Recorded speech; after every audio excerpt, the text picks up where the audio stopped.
Hey, what's going on guys? Cook here bringing you another Monster Hunter World video, and in this video we'll be taking a look at the Tempered Deviljho quest that was released recently. I've got a couple of tips and tricks on how to beat him, and you know what kind of weapons you want to bring, what kind of items that you're definitely going to want to bring, because he does hit like a truck. And since he is a new monster, you know, everybody's still kind of getting used to his moves, the way he destroys you basically. But yeah, so we'll take a quick look at that. We'll also be going over some of the weapons that I think are the best that you can make from his pickle body. And the weapons I do mention in this video, I will be making a build on all of those weapons, including a revised greatsword, because the greatsword I think is pretty good. You know, another thing to note as well is the Deviljho weapons are good against Deviljho, since he does have a 3-star weakness to dragon, but we'll get into that in a little bit. But for now, let's just hop into the weapons here that we're going to be taking a look at, and we'll see what we can make.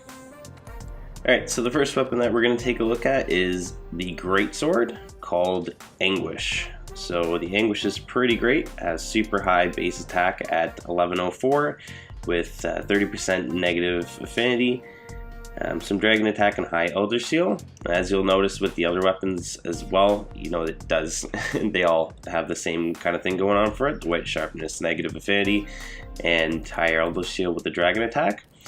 But that one's pretty good. The next one we'll be taking a look at is the longsword called the Reaver Calamity, which is pretty great. I think it could definitely outclass the Divine Slasher, which is kind of the meta right now for longswords.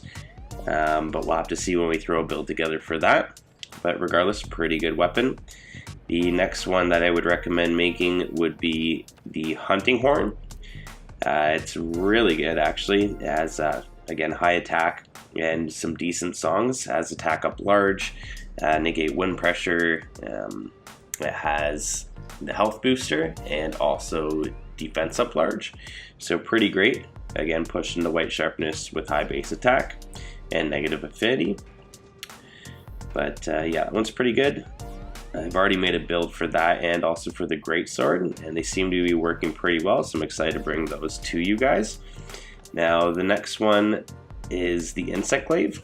I haven't really played with the Insect Glaive all that much, but just based on the stats of this one comparing to a couple of the other ones that I've been trying, it does seem to perform pretty well, so it'll be interesting to see what kind of, you know, build we can get out of that.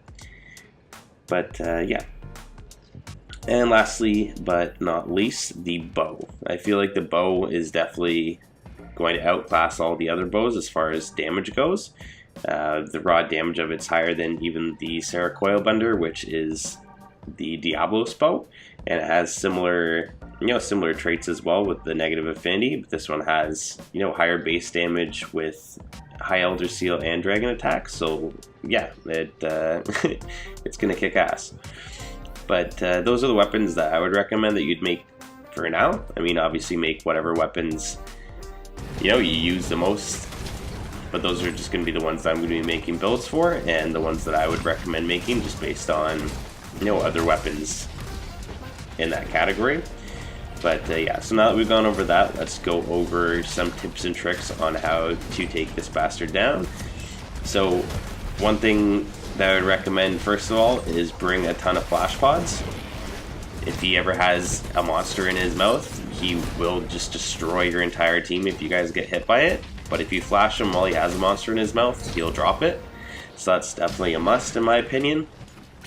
Another thing that I would definitely bring would be pitfall traps and shock traps, because as you can see in the gameplay footage, he moves around a lot. He's kind of just a pain in the ass.